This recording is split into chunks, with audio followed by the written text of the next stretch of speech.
ఈ రోజున ఒక మంచి కార్యక్రమానికి నాంది పలికితే నాంది పలికిన తడుగానే దేవుడు ఆశీస్సులు కూడా మనకు ఉన్నాయన్నట్టుగా ముఖ్యంగా 26వ వార్డు. ఎందుకంటే 26వ వార్డును ఎన్నుకోవడానికి ప్రధానమైనటువంటి కారణం కావలిలో 99 వార్డులుంటే ఒక్క ఈ వార్డులో వైసీపీకి 78 ఓట్లు మెజార్టీ వచ్చింది. చప్పట్లు కొట్టుకోవడం ఏడవాళ్ళ మనం.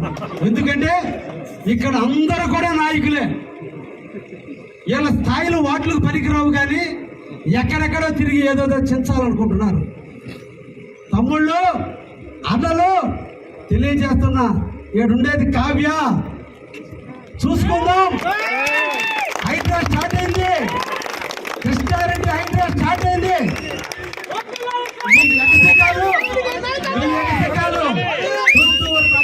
వర్షం కూడా స్టార్ట్ అయింది. దేవుడు కల్మషం లేని కావ్య కృష్ణారెడ్డి ఎప్పుడు కూడా కష్టాన్ని నమ్ముకున్నాడు. కార్యకర్తలకు నిరంతరం అండగా ఉండేవాడు. నిరంతరం కార్యకర్తలకి సేవ చేసేటువంటి నాయకుడు కావ్య కృష్ణారెడ్డి ఉన్నాడు. కానీ ఎగసికాలు పనికిరావు, ఈ వర్గాలు పనికిరావు. కులాలు లేదు, మతాలు లేదు, వర్గాలు లేదు. కావలిలో ఉండేది ఒకే ఒక తెలుగుదేశం, అది చంద్రబాబు తెలుగుదేశమే. ఈ కథలు ఇక్కడ జరగవు. ఈ కావలి గడ్డ తెలుగుదేశం అడ్డ. ఈ అడ్డలో ఎగసికాలు పలికి అడ్డంగా నరకటాన్ని కూడా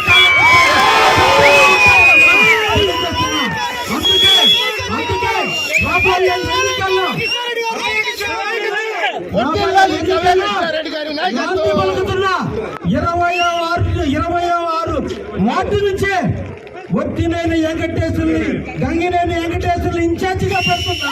ఇక్కడ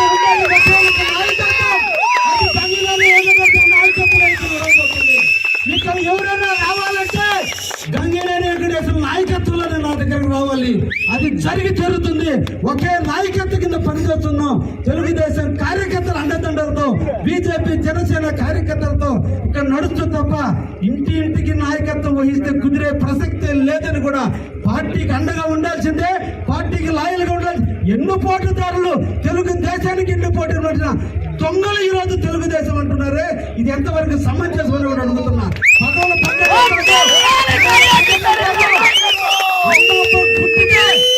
నిజాయితీ ఉంటే ఈ వార్డు ఎందుకు ఓడిపోయారో ఒక్కసారి అంత పరిశీలన చేసుకోవాలి. ఈ నాయకుల్ని ఇప్పటిదాకా కేవలం కృష్ణాడు ఒక యాంగిలే చూశారు, రాబోయే యాంగిల్ ఇంకొక రకంగా చూస్తారని కూడా